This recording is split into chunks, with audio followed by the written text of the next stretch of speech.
School choice. It is self-explanatory. It is literally in the name, the ability to choose what school you go to, or if you're a parent, what school your children go to, regardless of zip code, regardless of background, simply based upon what will better their future and what will enhance their knowledge of the basics, mathematics, reading, what used to be called in many senses, in terms of math, arithmetic. That is what I honed in on with Jovani Patterson in this particular interview. We talked about a lot, but we honed in on particularly where he lives, his city, where he ran for the city council, Baltimore City. As it concerns illiteracy and illiteracy rates, they are some of the lowest in the country. We talked about that. We talked about what he proposed for change, and we also get into in detail a lot concerning what needs to be done to better the cause of our children holistically. For the next couple of months, we're going to look at really some of the best interviews I've done over the last few months for my daily job. You're going to get those full interviews. You've seen snippets of them in reporting packages and things that I've done, but you're going to get those full interviews right now, starting right now for the next few weeks. I want to thank you all for following along with JShakur, following along what we're doing here on JShakur IRL, following along what we're doing here with the podcast, Changing the Narrative. It is my goal and my hope with this podcast to give you unfiltered, uncensored facts, truth, and conversations with I think, some of the greatest thought leaders around the world, particularly in our country, the United States of America. I'm excited for you to listen in and hear this conversation I have with Mr. Patterson. Hope you guys enjoy.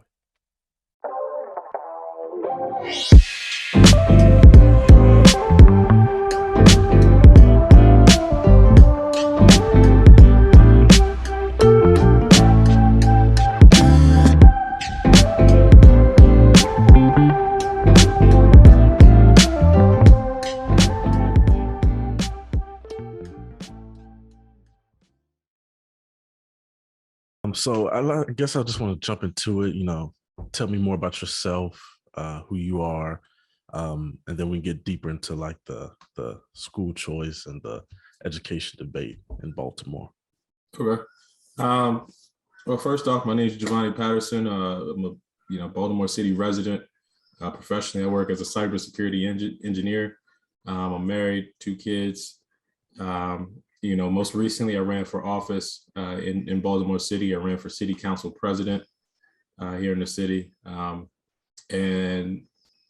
I lost the election. However, was able to get the most votes ever for a Republican candidate. So we got about 42,000 votes, which is amazing in itself.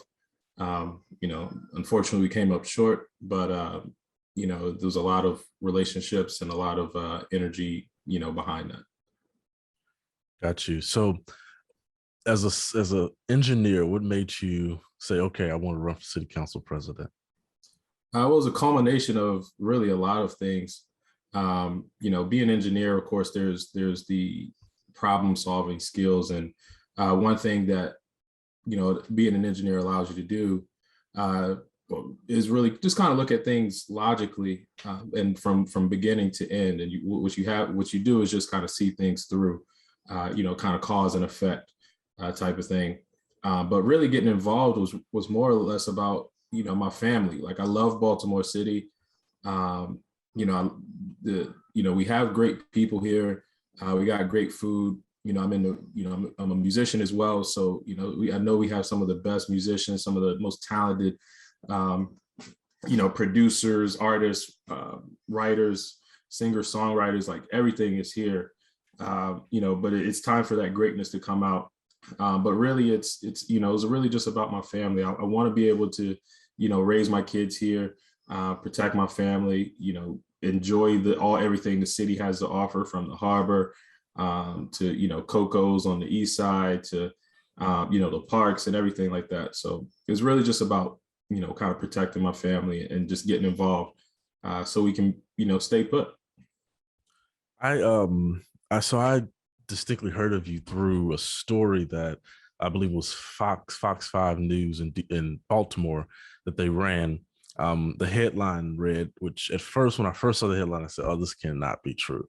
Um, it says Baltimore City schools, 41% of high school students earn below 1.0 GPA. And that's how I came in contact with your run for office, as well as, the issue of of seemingly quality or competent schooling in Baltimore. How did it get to that? 41%. How did it get to that? Well, what it is that the schools have become a business for the administrators versus a business of educating, our kids. Every year, our school system is just complaining about how much money they're not getting versus, the actual function that they're there to do, which is providing a quality education. It doesn't cost money per se to provide education, right? These are things like teaching math doesn't necessarily cost money. But I understand teachers need to be paid, like buildings need to be upkept, those type of things. But what the focus has been on is pretty much everything external versus the students. And what happens in Baltimore City, a lot of the money, a lot of taxpayer funds from state, local, and even the federal, really just gets caught up in the administration part of things versus actually getting to the classroom. But what happens is, what ultimately led to this is that people have removed their power, or power has been removed from the people. And this is something that's been challenging to explain, but now it's starting to, kind of be the realization. But things like an elected school board don't exist in Baltimore City. Right now, we have a fully appointed school board that's appointed by the mayor. So if the school board or the CEO of the schools is not performing up to task or up to par, there's nothing, absolutely nothing outside of a lawsuit that the people can do to make changes. So because we're in such a dire position, or pretty much a powerless position when it comes to the organizational structure of, or the way this particular system is set up, they can run amok and not really be held accountable for it. What is, or I should say, what is your opponent or your then opponent for city council president? What is he saying? What is he doing, if anything? Has he put forth any solutions? What is he saying on his end? Well, there hasn't been much said from either during campaigning or even now. There was a school board hearing that was held on this past Thursday. I believe it was Thursday. But all they're doing is singing praises of each other. They're saying, hey, this is a good job here, good job here. And I know it's important to point out the good. But right now we're in our ship is sinking. We're not going to sit here and talk about how good the band is playing right now.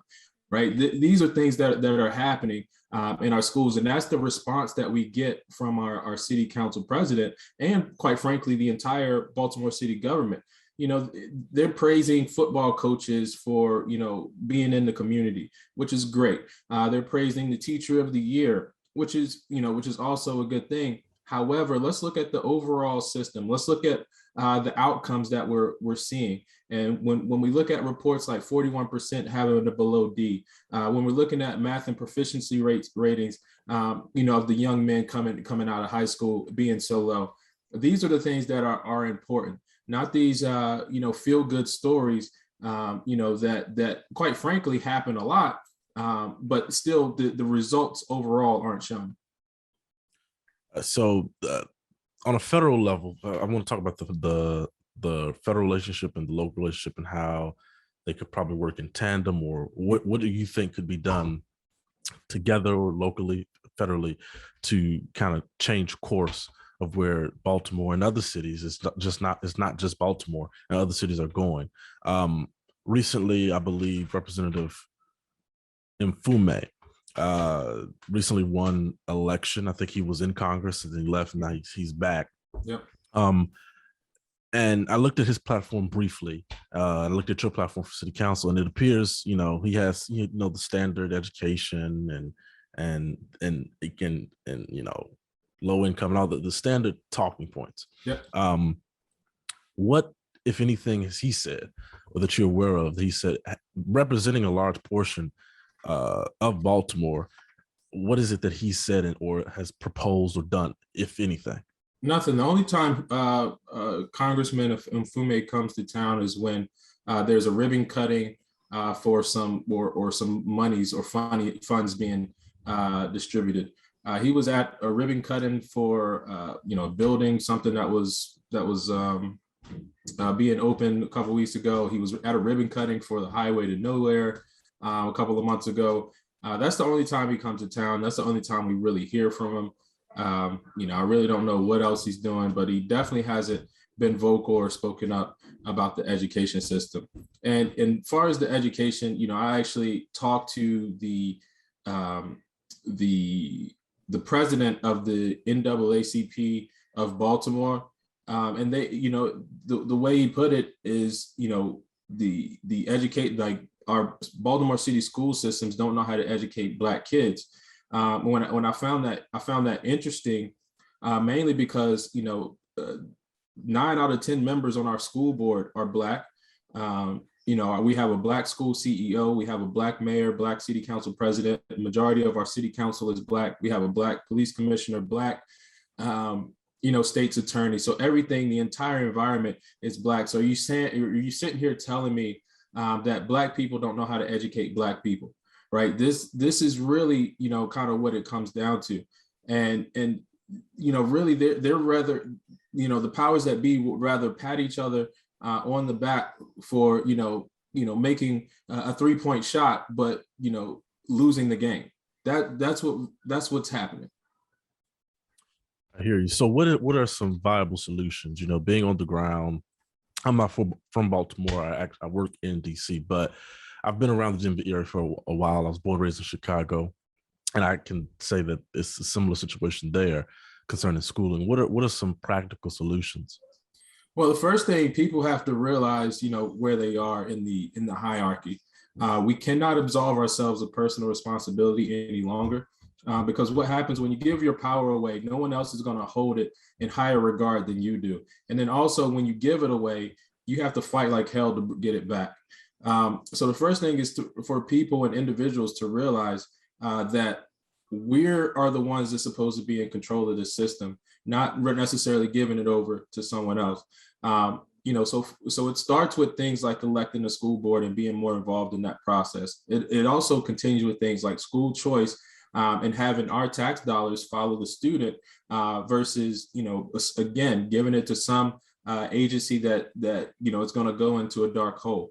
Those are things that can happen. But the key is that we have to go back to, just taking ownership of it, right? When we just give it up, when we just say, hey, somebody else take care of my kids, or somebody else get involved, then, we absolve ourselves of that responsibility, and anything is really liable to happen. What do you mean? And I more of a clarification for people who aren't, familiar with the terms. You say tax dollars follow the student. What do you mean by that? How does that in practical policy show up? So, what that means is, let's say, right now, in example of Baltimore City, I mean, there's $16,000 per pupil that's spent, based on the amount of money that comes to the school system versus, divided by the number of students within the school system. So that comes out to about 16,000, right? So instead of that 16,000 going to Baltimore City, we say, hey, here's a voucher. Hey, parent, you're a taxpayer, you're a resident, you're in Baltimore City, or really in Maryland or whatever jurisdiction you're in. You can choose what school your child is going to. The average private school, quite frankly, is about 10 grand a year. So, that would be, that voucher would be more than enough to cover that child's, education, tuition, and the parent has more control over it. So if there's a lack of quality within, the education, they can then, hey, I'm taking my student out of here and I'm putting them over here for a better education. Right now, parents are essentially, stuffed down a funnel, right? Like our students are just stuffed down a funnel with only one option, which is, the school system that exists in the city.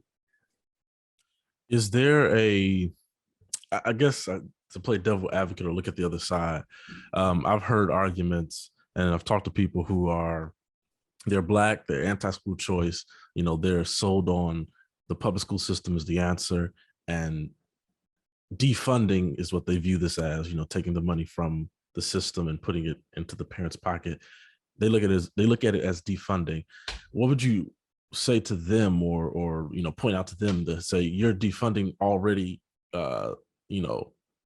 horrible or bad rather school systems? How about we just fund them more and focus on building up their resources? What was your response be to them? Well, I'll first ask, what's the definition of resources? And money doesn't solve any problems. Resources is not just money. It's the quality of education. It's the people that are involved. It's the community that's built around it, and that really takes character more than it does money. So if we have a school system that's looking to build character or looking to build independent, free thinking, the next entrepreneurs, the next business owners, the next trade workers, whether it be plumbing, carpentry, builders, those type of things, then, let's go ahead and put more money into the system that's working. But, there's no other industry, no other entity that's when it fails, it gets more. Right? There's no other thing in existence that, the worse it performs, the more money it gets, other than our Baltimore City, our school system. And quite frankly, that's really evident in our Baltimore City schools. There was a study done by the Cato Institute that actually showed the correlation of school spending versus, SAT scores and actual outcomes. And what you see is, this increase amount of spend. But what you see on the results is just this level outcome. So there's really no correlation between money and successful outcomes. It really goes into the effort, the time, the character that's built into the education, and really having those opportunities and choice for the education that your child receives. Where do you foresee the future of school choice? Because I hear some who are advocates of it. This is the future, it's happening. And I think to a certain extent, if you look at the data, you can see parents are more, they're leaning more towards charter schools and private schools and other options than just the public school. In fact, a report in Axios found that, charter school enrollment has increased during the pandemic specifically. Thousands of students shifting, obviously because of their parents' choices to go to different types of schools other than public schools, because I'm assuming they saw, some of the restrictions on the pandemic or whatever. What is the future for the school choice movement? Is it just a pipe dream? What are your thoughts on that? Well, long as, people don't get complacent and say, hey, we got, there's a victory here and saying, hey, it's over. No, this is really just about basic freedoms, of being an American citizen. You should not have to be essentially just put into a box as a, taxpaying resident, like all students have to go to this particular school. So the future here, is really up to, continuing, promoting freedom, free education, the freedom of education, the freedom to learn. But I don't see things, slowing down for now. Mm-hmm. I actually see more and more people, doing things like homeschooling, and homeschooling pods and things like that. So getting more creative with education. So the future is really, really bright for school choice and I guess what you would say alternative schooling options. What would you say is the biggest misconception or thing that's been misconstrued about you in the public since you've stepped into the political arena? Oh man, that I'm always serious. That's probably that's probably the biggest misconception, because when people see me on TV, like I guess I look like I'm a man on a mission, or I think I'm kind of a dry person, but I like to have fun. Like if you hang around, if you ever see me and my kids together, there's like never a dull moment.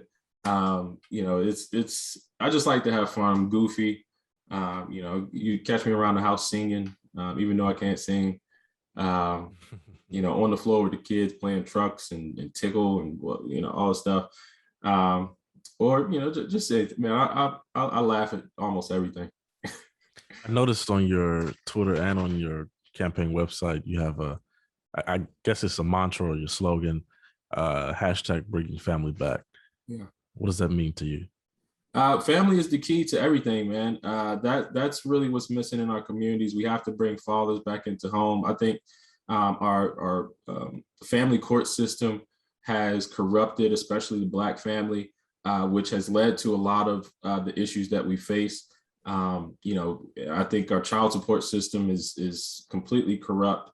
I understand it was set up for, with well intention, but what the outcomes are have not been on have not net positive.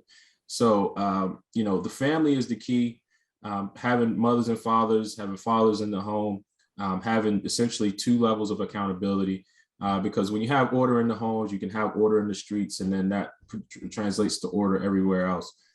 So that's what that means, is bringing family back, because family is the key. How has your message been received running? Because at first I didn't know if you ran independent or how did you run. I looked it up right before, and I found that you ran as a Republican. How has that been in the city of Baltimore as a Black man?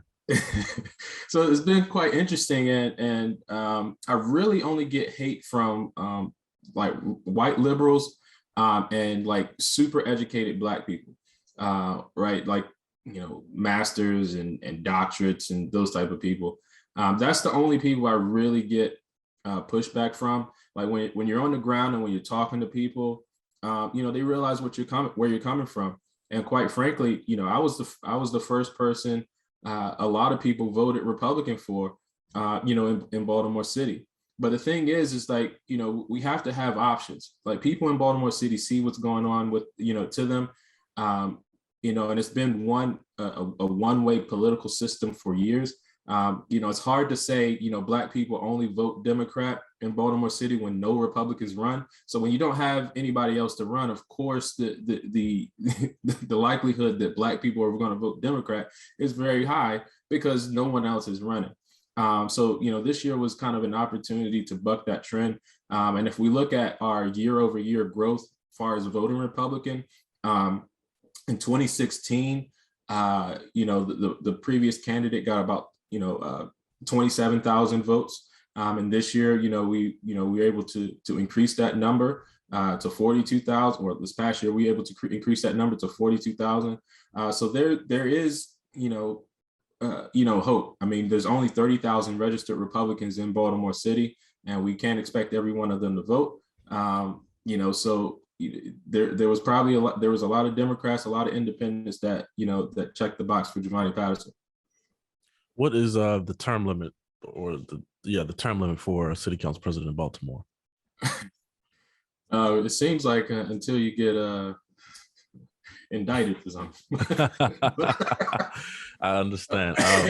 No, but it's a 4-year term. I mean, the past two city council presidents, essentially, were appointed to the position until the last one got elected. So Jack Young was city council president before Catherine Pugh's incident, and then of course Brandon Scott became city council president when Jack Young left, and then Brandon Scott is the mayor, and we elected the Mosby as the new city council president. But he's still currently under investigation. Hasn't been anything released about that. So, we'll see. I wish them the best though. Yeah, I saw. I think it's under investigation by IRS. What would you do differently, if anything, concerning your campaign or anything? Like it was my first time running the campaign, so probably everything, everything I would do different. But making sure, there was some of the business structures of setting up, definitely marketing, and understanding that whole business of marketing just in itself. So that really is campaigning.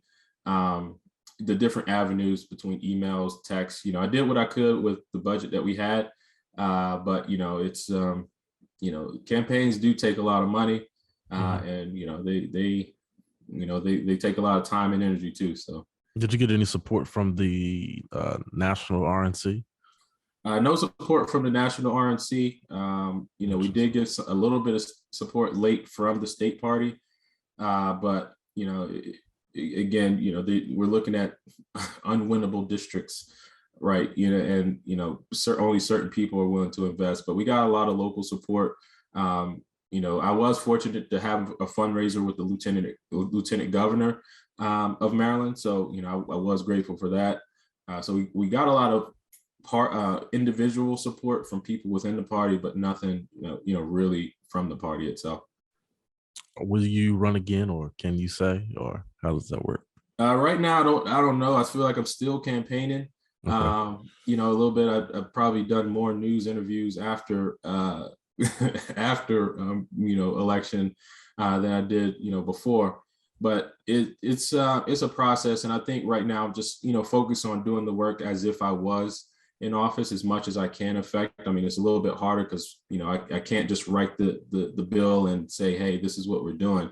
I have to get support, movements, petitions. You can start an entirely different campaign for these type of things. But it's it's just trying to get the work, just really trying to get the people back involved and return them to their rightful place. There is that cliche statement, power to the people. But really, there really has to be that power transfer back from our city government to the people of Baltimore for our city to return to greatness. Thank you. Thank you for talking to me. Thank you for taking the time. I appreciate it. Hey, Jay, man, it was my pleasure, man. Definitely. Yes, sir. What a rich conversation. What a rich conversation. If you like what you heard, if you want to support the production of this podcast, you can do so by clicking the links in the description. All that you do is needed, and it is appreciated. Thank you guys for listening. Thank you guys for tuning into this edition of Change the Narrative with Jay Shakur.